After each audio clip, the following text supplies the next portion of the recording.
Hello dear students, welcome to BPS commerce guide. আজকে একটা খুব ইম্পর্টেন্ট টপিক নিয়ে আমরা ডিসকাশন করব, সেটা হচ্ছে capital assets pricing model. Cost of equity share ক্যাপিটালের one of the most important model হচ্ছে ক্যাপিটাল অ্যাসেটস প্রাইসিং মডেল, যেটাকে শর্ট ফর্মে সিএপিএম মডেল বলা হয়। তো সিএপিএম বা ক্যাপ মডেলে যে কস্ট অফ ইকুইটি শেয়ার কীভাবে ক্যালকুলেট করতে হয় সেটা আজকে আমরা শিখব। ফার্স্ট এই মডেলটা ডেভেলপ করেছিল William F Sharpe and John Lintner in 1960s। 1960 সালে William F Sharpe and John Lintner এই পার্টিকুলার মডেলটা ডেভেলপ করেছিল।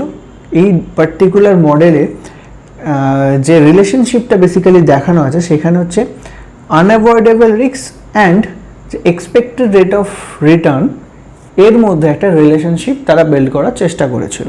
তো তারা যে ফর্মুলাটা অ্যাকচুয়ালি ইনভেন্ট করেছিল সেই ফর্মুলাটা হচ্ছে কেই হচ্ছে এখানে cost of equity equal to RF হচ্ছে আমাদের risk free rate of return basically হচ্ছে আমাদের ট্রেজারি বিল, গভর্নমেন্টের যে ট্রেজারি বিল সেটা বেসিক্যালি আমরা risk free rate of return হিসাবে ধরতে নিতে পারি। এখানে কেন না, তার উপর গভর্নমেন্টের সিকিউরিটিস থাকে। তো গভর্নমেন্ট সিকিউরিটিস থাকা মানে সেই সমস্ত বন্ড বা সেই সমস্ত বিল সবকটাই কিন্তু রিস্ক ফ্রি হয়ে যায়। তো RF that means risk free rate of return.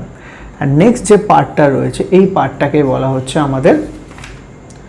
পার্টটাকে আমাদের বেসিক্যালি বলা হয় রিস্ক অ্যাডজাস্টমেন্ট, যেখানে আমাদের বিটা তার সঙ্গে আমরা মাল্টিপ্লাই করছি আরএম মাইনাস আরএফ এর যে ভ্যালুটা রয়ে যাচ্ছে সেই ভ্যালুটাকে।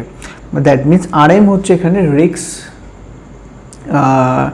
রিটার্ন অন মার্কেট, আরএম হচ্ছে return on market rate of return. RF আমরা একটু আগেই বলেছি সেটা হচ্ছে risk free rate of return. তো আরএম আর RF market return and risk free রিটার্নের মধ্যে ডিফারেন্স, তার সঙ্গে আপনাকে বিটা ভ্যালু, এখানে বিটা হচ্ছে বিটা হচ্ছে আমার এখানে রিস্ক। তো রিস্ককে আমরা এখানে অ্যাডজাস্ট করছি, যার জন্য এটা হচ্ছে ইকুইটি শেয়ার ক্যাপিটালের one of the most important topic হিসাবে দাঁড়ায়। যেখানে এর আগে আমরা যেসব মডেলগুলো দেখেছি সেই মডেলগুলো বেসিক্যালি ছিল dividend yield model, earning yield model, earning growth model and dividend growth model. এই চারটে মডেল আমরা শিখে এসেছি। এই চারটে মডেলে কোনো জায়গায় রিস্ককে কিন্তু খুব একটা গুরুত্ব দিয়ে দেখা হয়নি। ফার্স্ট সিএপিএম মডেলে কিন্তু আনঅ্যাভয়েডেবল রিস্ক অ্যান্ড রিটার্নের মধ্যে একটা রিলেশনশিপ বিল্ড করার চেষ্টা করা হয়েছিল, যার জন্য এই মডেলটা কারেন্ট টেক্সটেও কিন্তু খুব ইম্পর্ট্যান্ট হয়ে দাঁড়ায়। তো ফর্মুলাটা আরেকবার আমরা দেখে নিচ্ছি। ফর্মুলাটা হচ্ছে আরএফ প্লাস বিটা, ফার্স্ট ব্র্যাকেটের মধ্যে RM that is market rate of return minus RF. তো এই ফ্যাক্টরটা হচ্ছে বেসিক্যালি আমাদের এটাকে বলা হচ্ছে রিস্ক অ্যাডজাস্টমেন্ট ফ্যাক্টর। এটা কে ডেভেলপ করেছিল William F Sharpe and John Lintner in 1960। 1960 সালে এটা ফার্স্ট ডেভেলপ করা হয়। তো এবার এখানে আমরা একটা এক্সাম্পলস নিয়ে নিয়েছি কীভাবে কস্ট অফ ইকুইটি বার করব। একটা এক্সাম্পলস নিয়েছি, সেই এক্সাম্পলস থ্রুতে আমরা কিন্তু এই প্রবলেমটাকে বা ক্যাপিটাল অ্যাসেটস প্রাইসিং মডেলের থ্রুতে আমরা কীভাবে কস্ট অফ ইকুইটি ক্যাপিটাল বের করতে পারি সেটা আমরা দেখব। ফার্স্ট আমরা এক্সাম্পলসে চলে আসি। Risk free rate of return এখানে আমাদের বলে দিচ্ছে 10%, risk free rate of return হচ্ছে 10%। Next beta factor of the company, beta factor হচ্ছে 0.8। তো বিটা ভ্যালু যদি এখানে বিটার একখানা খুব ইম্পর্ট্যান্ট রোল রয়েছে, বিটা ভ্যালু এখানে 0.8 রয়েছে, বিটা ভ্যালু হচ্ছে 0.8। বিটা ভ্যালু যদি লেস দ্যান 1 হয় দ্যাট মিনস ফার্ম হচ্ছে যে কোম্পানি আছে সেটা লেস রিস্কি ফার্ম, মানে সেই ফার্মের ঝুঁকি কম। যদি ভ্যালু 1 গ্রেটার দেন 1 হয় দ্যাট মিনস সেই ফার্ম বা কোম্পানি হচ্ছে মোর রিস্কি ফার্ম। সেখানে ইনভেস্ট করলে রিটার্নও অনেক বেশি পাওয়া যেতে পারে, বাট সেখানে লস হওয়ার চান্সেসও অনেক বেশি থাকে। তো এখানে বিটা ভ্যালু হচ্ছে 0.8। Next initial price of investment in equity share of a company is 1000, কোম্পানিতে ইনিশিয়াল ইনভেস্টমেন্ট করতে হয়েছিল 1000, যেটাকে আমরা ফেস ভ্যালু হিসেবে ডিনোট করি। Expected dividend at the end of the year হচ্ছে 120, এক্সপেক্টেড ডিভিডেন্ড হচ্ছে 120। Expected market price of equity share at the end of is 1100। তো পার্টিকুলার ইকুইটি শেয়ারের বছরের শেষে ভ্যালু হয়ে যাচ্ছে 110। তো এখান থেকে আমরা কি করব, প্রত্যেকটা ভ্যালু দেখে নেব। ফার্স্ট আমাদের এখানে আরএফ কত, risk free rate of return, যেটা আমাকে বলে দিয়েছে 10%। নেক্সট আমার যেটা বলা আছে সেটা হচ্ছে বিটা ভ্যালু বলা আছে 0.80, যেটা হচ্ছে risk factor. Next expected rate of return dividend বলে দেওয়া আছে, যেটা আমার আরএম বা market rate of return calculate করতে হেল্প করবে। তো আমরা মার্কেট রেট অফ রিটার্ন কীভাবে ক্যালকুলেট করি তার ফর্মুলাটা একবার জেনে নেওয়া উচিত। মার্কেট রেট অফ রিটার্ন যদি ক্যালকুলেট করতে হয়, ফার্স্ট আমাকে করতে হবে এক্সপেক্টেড ডিভিডেন্ড প্লাস এক্সপেক্ট ডিভিডেন্ডের সঙ্গে আমরা অ্যাড করব ক্যাপিটাল অ্যাপ্রিসিয়েশন, যেটা ক্যাপিটাল অ্যাপ্রিসিয়েশন হয়েছে বা মানে যে শেয়ারের ভ্যালু যেটা বেড়েছে সেটা আমার এখানে অ্যাড করতে হবে। যদি কমে যায় সেক্ষেত্রে আমরা মাইনাস করে নেব, divided by initial investment whole into 100। তো আরেকবার আমরা মার্কেট রেট অফ রিটার্ন কীভাবে ক্যালকুলেট করতে হয় সেটা একবার দেখে নিই। ফর্মুলাটা হচ্ছে expected dividend plus capital appreciation means আজকে শেয়ারের দাম 10 টাকা আছে, কালকে শেয়ারের দাম বা বছরের শেষে শেয়ারের দাম 15 টাকা হয়ে গেল, দ্যাট মিনস শেয়ারের দাম 5 টাকা বেড়েছে।